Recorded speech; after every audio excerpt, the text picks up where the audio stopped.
Alors, ici, on va voir comment utiliser le théorème des facteurs pour trouver un paramètre. Regardons l'exercice, qu'est-ce qu'il nous dit? Déterminer la valeur de k si x plus 1 est un facteur de f de x égale à x au cube moins 5 moins kx au carré plus kx moins 7. Donc, première étape, toujours, il faut sortir les informations.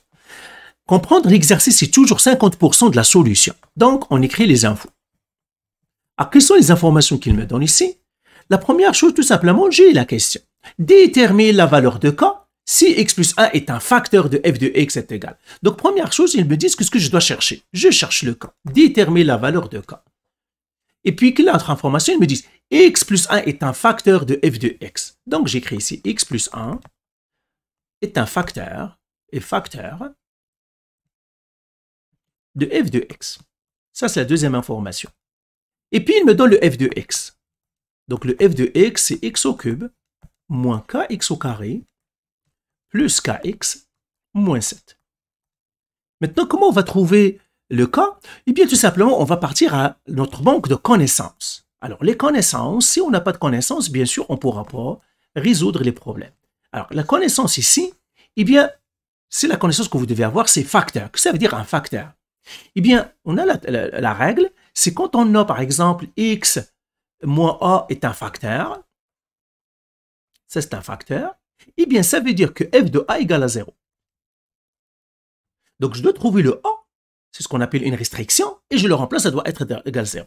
Donc, ce sont mes deux étapes que je vais faire. Donc, première chose, trouver a, c'est-à-dire trouver le 0. Trouver le a. Comment je trouve a? Eh bien, il me donne le x plus 1. Donc, j'ai fait x plus 1 égale 0. Et j'isole le x. Donc, x est égal à moins 1. C'est la restriction. Après, deuxième étape, remplacer.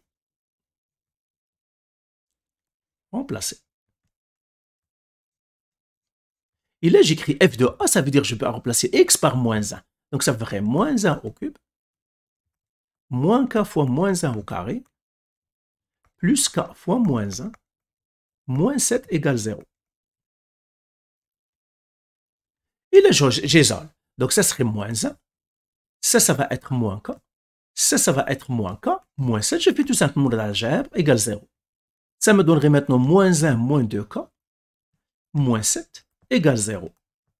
Et là, moins 1 et moins 7, c'est moins 8, que je peux les rassembler. Moins 2k égale 0. J'isole la variable. Eh bien, 2k, ça serait moins 8. Je divise par 2, je divise par 2. Le k, ça va être moins 4. Vous isolez la variable pour faire la méthode que vous voulez. Et bien voilà, j'ai trouvé le k. Voilà. Donc voilà comment on utilise le théorème des facteurs pour résoudre un exercice comme celui-là. Allez, bye.